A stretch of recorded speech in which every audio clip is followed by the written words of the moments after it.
Là, je vous propose de gagner une place pour un repas de seigneur. Là, je sais que c'est le truc qui m'a été le plus demandé.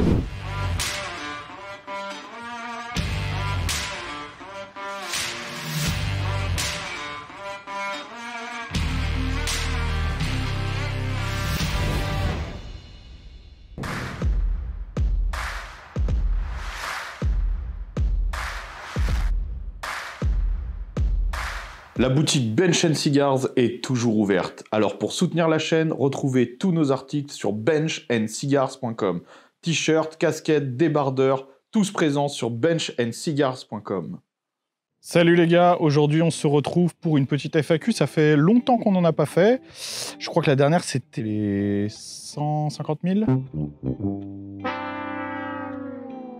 80 000. Parce que là, donc là, je parle à Pedro, parce qu'il y en a encore qui vont me dire « Pourquoi tu parles pas face à l'écran ?» Niquez vos mères. En fait, je parle à Pedro, c'est lui qui me pose des questions. D'ailleurs, cette fois-ci, on l'a équipé d'un micro. On t'a équipé d'un micro, ça c'est bien. Les gens vont entendre ta voix pour la première fois, parce que c'est ce qu'on nous avait demandé, en fait, dans la dernière FAQ. C'est de lire les questions à l'oral pour les gens qui font autre chose en même temps. Donc là, c'est ce qu'on va faire. Les questions s'affichent, et en plus, vous avez Pedro qui vous les lit à l'oral. C'est lui qui les a sélectionnées de toute façon, en plus. Donc moi, je connais pas les questions à l'avance. Là, c'est les 200 000 abonnés. C'est les 1 an de la chaîne. En fait, en septembre, on a fêté les 1 an de la chaîne. Ça fait déjà 1 an que Bench & Cigars existe. Donc, je pense que tout le monde a des petites interrogations. On n'a pas forcément eu le temps encore de faire un live de 200 000 abonnés, parce que c'est vrai qu'on a beaucoup charbonné ces derniers temps. On s'est dit, une FAQ, ça va vous faire plaisir. Ça nous permet d'entretenir le lien avec vous, quoi. C'est parti, première question. Quels ont été tes échecs et tes victoires sur YouTube cette année? Franchement, je crois que la plus grosse victoire, en fait, finalement, c'est d'avoir fondé une communauté. Je trouve ça génial, l'espèce de lien qu'on a. Je sais que, en fait, j'ai une base dure dans ma communauté. Alors, bien sûr, aujourd'hui, on est 210 000 sur la chaîne, et c'est la communauté, c'est pas les 210 000 personnes qui regardent. Il y a plusieurs millions de personnes qui regardent certaines vidéos, etc. Mais la base dure, le noyau dur d'entre vous, je sais qu'on a le même humour, que vous appréciez vraiment le contenu, que... Enfin, il y a un lien qui s'est créé avec cette commu, et ça, j'adore. Ça, franchement, je trouve ça génial. On partage des valeurs communes. Des fois, il y a de vraies choses utiles qui ressortent. T'as des mecs qui m'écrivent pour me dire qu'ils ont vraiment changé d'avis sur des trucs, ou des jeunes qui sont au lycée, etc., qui étaient un peu perdus et qui reprennent des valeurs, tout ça, on les aide à ça. Ça, je pense que c'est la plus grosse... Putain, je vais me prendre des feuilles. Ça, c'est la plus grosse victoire. Le plus gros échec, j'en sais rien. Je crois que non, jusqu'ici, on n'a pas trop mis à côté. Après, voilà, il y a des choses qui marchent, il y a des choses qui marchent moins bien, mais il n'y a pas de vrai... On s'est jamais planté à mort en disant « Putain, qu'est-ce qu'on a fait, quoi ?» Enfin, je crois pas, en tout cas. As-tu prévu d'autres vidéos avec des armes à feu? La vidéo d'après, c'est un nouveau format qu'on inaugure. Vous verrez, donc la semaine prochaine, du coup, pour vous. La semaine prochaine, c'est un nouveau format qu'on inaugure qui sera un format récurrent, comme les repas de seniors, qui ne remplace pas, évidemment, les repas de seniors, mais qui est un format récurrent avec des invités, et qui inclut notamment des armes à feu. C'est un petit spoil pour les courageux qui ont regardé la FAQ. Sais-tu quand vas-tu partir pour les États-Unis? Là, je vais repartir un petit peu cet hiver, plusieurs mois, me préparer, me mettre un petit peu voilà, au fait pour le sport, etc. Et je vais en profiter pour vous faire une série de vidéos. Je vais vous faire une série de vlogs un petit peu. C'est pas ce que j'ai l'habitude de faire, mais là, en fait, on va faire un mélange vlog, plan de coupe, etc. d'activités sympas pour vous présenter un petit peu ma vie quand je suis au Texas. Donc là, je repars quelques mois, après je reviens en France. Voilà, c'est pour cet hiver.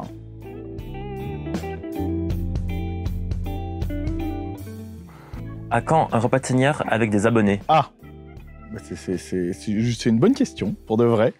Il se trouve que c'est vrai que c'est une question qui revient éminemment souvent. Vous avez vu au début de la vidéo la pub pour la marque de vêtements que j'ai fait, la marque Bench & Cigars, que vous avez beaucoup aimé, beaucoup apprécié. D'ailleurs, je vous remercie vraiment, parce que ça a été un carton dès qu'on a lancé.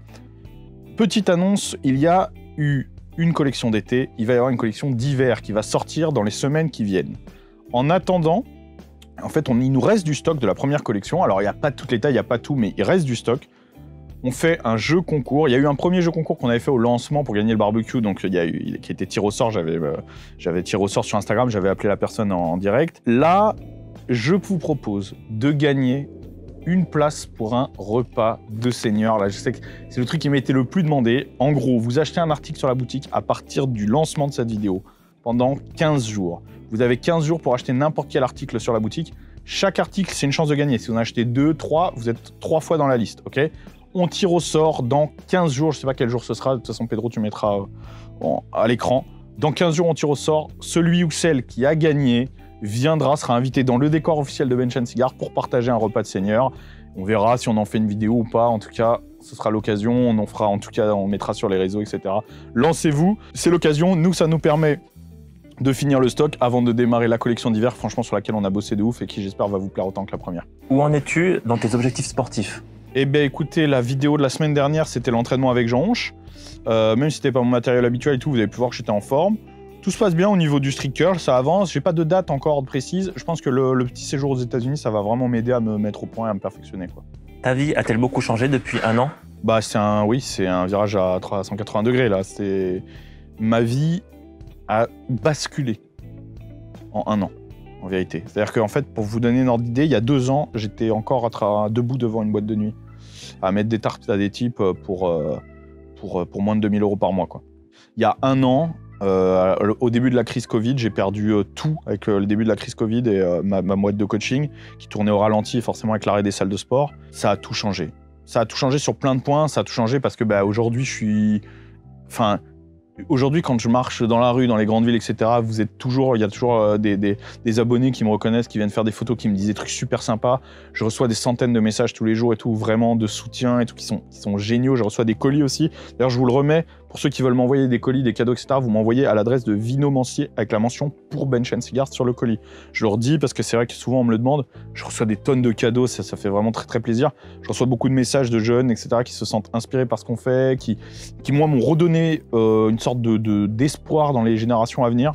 Donc ça c'est un grand point. Financièrement, évidemment, tout a changé, quoi, parce que moi j'ai toujours vécu avec... moi j'ai toujours eu des salaires de videur, etc., partagés avec les sports de haut niveau, donc ça a toujours été difficile. J'ai vécu en HLM, en studio, tout ça. Aujourd'hui, je suis beaucoup plus à l'aise financièrement. Je suis à la tête de plusieurs entreprises, donc en plus je me développe dans l'entrepreneuriat, etc. Je m'épanouis vraiment dans ce que je fais. Alors j'ai jamais autant travaillé pour le coup, ça c'est vrai. C'est que sur ce mois-ci, Pedro peut vous le confirmer, en 30 jours, on a fait 18 000 km de voiture. C'est vrai. Donc ça déjà, c'est incroyable. Depuis le 1er janvier, j'en ai pris 44 fois l'avion. En fait, il y a les vidéos, il y a les coachings, il y a les fringues, il y a tout ça, il y a énormément de boulot, plus les gros projets sur lesquels on travaille. Donc c'est vrai qu'on taffe à fond, mais on s'éclate dans ce qu'on fait et on a un vrai retour des gens. Honnêtement, c'est génial, je pouvais pas espérer mieux pour l'évolution de la chaîne. À quand un voyage au pays des cigares? C'est prévu, on est en train d'organiser, on sait pas encore quand ce sera, mais on est en train d'organiser un voyage au Nicaragua pour aller, parce que c'est vrai que moi je fume beaucoup de cigares nicaraguayens, c'est un peu la marque aussi de la chaîne. Donc on est en lien avec des fabricants de cigares, etc., pour aller au Nicaragua, vous filmer un petit peu les plantations, les ateliers de roulage, etc. Donc ça va se faire, par contre je m'engage pas sur une date, quoi. Quelle est ton arme préférée? Arme de poing, arme d'épaule? En fait, c'est ce que j'ai acheté tout simplement. Moi j'adore le Glock 45, c'est ce que j'utilise donc en arme de poing. En arme d'épaule, j'ai un MK18 de chez Daniel Défense. Voilà, moi j'adore Daniel Défense. C'est un petit peu grâce à mes potos de Gajoubert qui m'ont fait un peu découvrir toute la marque, etc. Et c'est vrai que j'ai beaucoup accroché, tout simplement. Après, sinon, je rigole beaucoup en stand ça. Quand c'est juste pour rigoler, j'aime beaucoup un 44 Magnum, Smith & Wesson, ce genre de truc, rigoler avec des revolvers, tout ça, c'est sympa. Mais sinon, pour le côté pratique, vraiment, Glock 45 et un AR-15 MK18 ou M4 V7S ou ce genre de choses. Vas-tu faire une vidéo avec l'armée? En fait, je fais beaucoup de choses avec l'armée, je fais beaucoup de stages. Il y a beaucoup de bureaux des sports qui me contactent dans les régiments pour faire des stages, parce que moi, je fais des stages notamment de développé couché, donc j'en fais beaucoup dans les régiments. Récemment, j'ai été invité à la Saint-Michel des vétérans parachutistes. C'était vraiment un moment très émouvant. J'étais invité d'honneur chez eux et c'était un grand honneur pour le coup d'être avec eux. Donc c'est vrai que je fais pas mal de choses en collaboration avec l'armée. Après, une vidéo, c'est toujours un petit peu difficile. L'armée, c'est la grande muette. Il y a toujours des officiers supérieurs qui sont un petit peu frileux à s'afficher avec des personnages... controversé, comme ils disent, en fait, c'est pas controversé, c'est engagé, quoi. Donc, ça dépendra d'eux. Ça dépend généralement des officiers sub, c'est-à-dire que les sous-off ou les officiers type capitaine, etc., sont généralement très chauds. Et en fait, c'est au-dessus que ça coince dans la hiérarchie, quoi. Est-ce que tu vas faire des vidéos de pêche? J'aimerais bien, ouais. J'aimerais bien. Normalement, il y en a de prévus. Après, c'est toujours pareil, c'est une question d'organisation. Pas toujours évident de s'organiser, quoi. En fait, on a plein de choses à organiser. Il faut toujours, quand on organise des vidéos comme nous, une par semaine, des fois, il y a des choses qui mettent très longtemps à s'organiser, alors que ça pourrait être un petit truc parce que notre emploi du temps colle pas avec les protagonistes, ou le lieu colle pas, ou le temps colle pas, ou il y a plein de choses, plein de facteurs à mettre les uns derrière les autres. Des fois, ça tarde. Donc là, il y a des choses en suspens, mais qui devraient se faire dans l'année, quoi. Dans l'année peut-être 2022. Quelle est la chose qui compte le plus pour toi? Je sais pas, c'est très personnel, mais je dirais le sang. Ça regroupe plein de choses, quoi. Quelle personne t'a le plus impressionné dans ta vie? Là, par exemple, dans ma vie, Enfin, en fait, a posteriori, mon grand-père m'impressionne énormément. Il est décédé, mais en fait, j'ai eu l'occasion de lire ses états de service bien après sa mort. Et en fait, c'est vraiment... c'est un grand homme. Hein. C'est un des membres fondateurs de ceux de la Libération, Service Action, de la Résistance, qui a notamment des gros faits d'armes très violents contre la police allemande, contre les renseignements allemands, etc. Donc vraiment... gros engagés de la Résistance, et ensuite engagés dans l'armée, héros de la guerre d'Indochine, héros de la guerre d'Algérie, décoré pour bravoure. Enfin bref, il y a une liste, les chevaliers à la Légion d'honneur à titre militaire. J'ai une liste infime de faits d'armes. Donc forcément, il m'a impressionné. Il m'impressionne de façon posthume, mais énormément. Et en plus de ça, comme c'est mon sang, forcément, on se sent investi de quelque chose. C'est difficile d'être digne de ça derrière, donc ça met une sorte de pression, mais de pression saine, quoi. Et puis, sinon, dans les gens que j'ai rencontrés, là, grâce à la chaîne, par exemple, moi, Johan Duopa, par exemple, même si c'est un copain aujourd'hui, quand je l'ai reçu la première fois, pour moi, c'était vraiment un très, très grand champion. C'est quelqu'un qui dégage beaucoup de force, etc. C'est vraiment... c'est un super mec avec une super histoire. Honnêtement, ça a été très impressionnant de manger en face de lui. Et c'est vrai que bon, maintenant, on est très potes parce que c'est un mec hyper sympa. Mais je me rappelle qu'au début, c'était un petit peu le truc. Après, très récemment, j'ai eu des rendez-vous avec de grands noms, donc je peux pas encore parler. Et qui donneront peut-être des trucs où là aussi, j'ai eu l'occasion d'être impressionné. Je pense que vous comprendrez si vous voyez les vidéos, si les vidéos sortent un jour. Quel conseil donnerais-tu à ton toi de 20 ans ? Lâche pas. J'ai commencé le sport de haut niveau assez jeune. Je me suis investi à 100% dans le sport, je vivais pour ça. Et en fait, autour de vous, vous avez des tonnes de gens qui vous répètent que ça payera pas, que le sport, c'est pas une fin en soi, que la muscu, tu sais, ils prennent ça, c'est de la muscu, quoi. Tu vois. Ouais, la muscu, ça nourrit pas, Baptiste, hein, il faut trouver un boulot, etc. Enfin, voilà.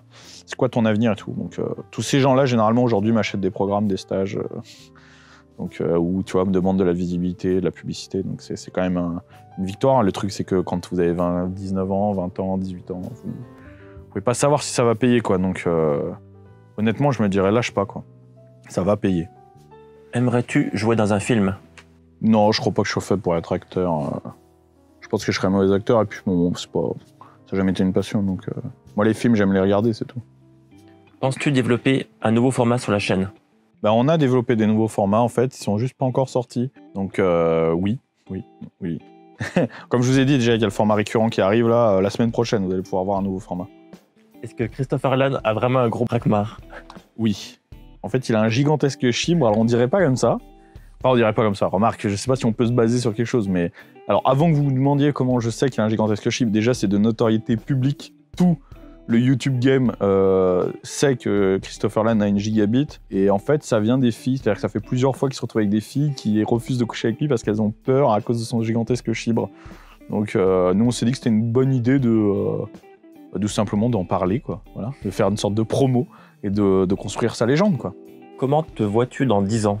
Très difficile à dire.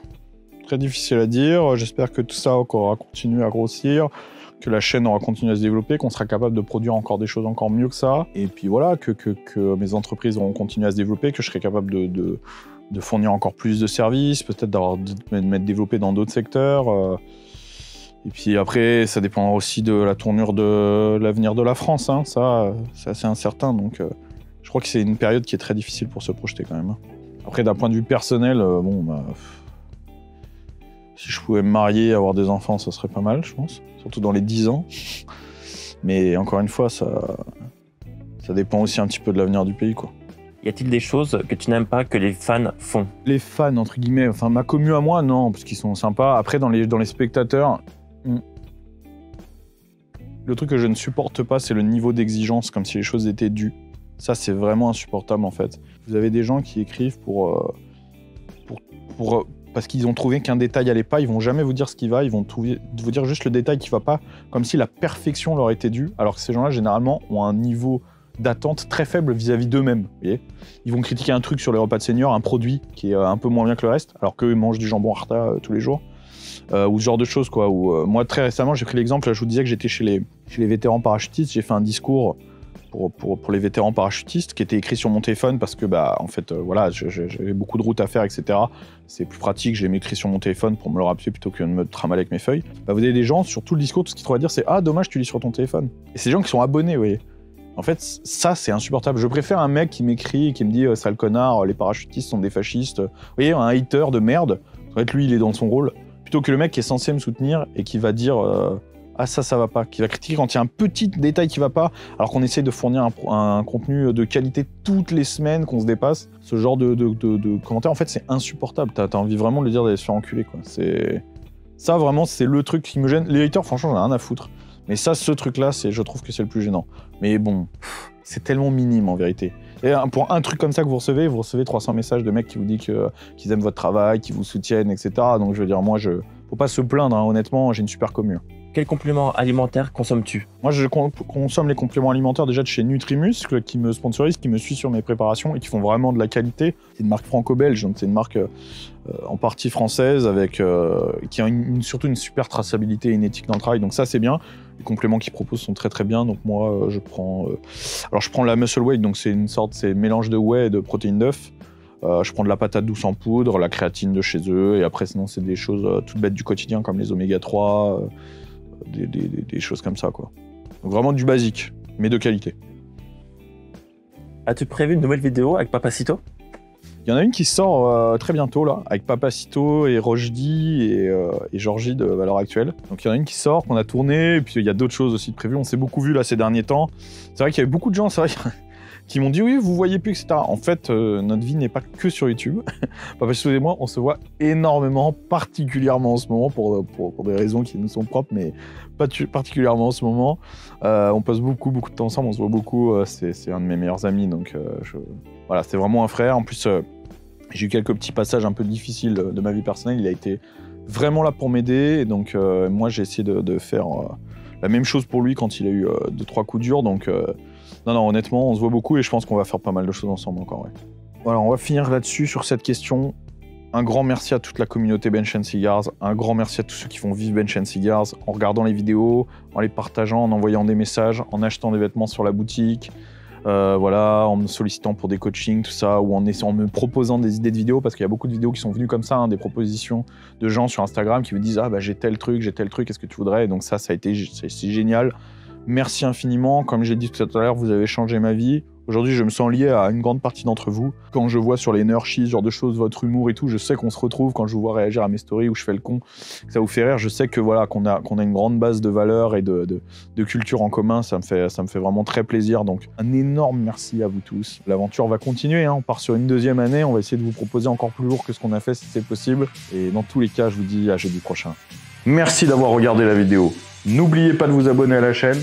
Pour toutes les infos concernant les coachings ou la boutique Bench & Cigars, c'est sur benchandcigars.com. Et pour suivre mon actualité, c'est sur mon Twitter et mon Instagram. À jeudi prochain.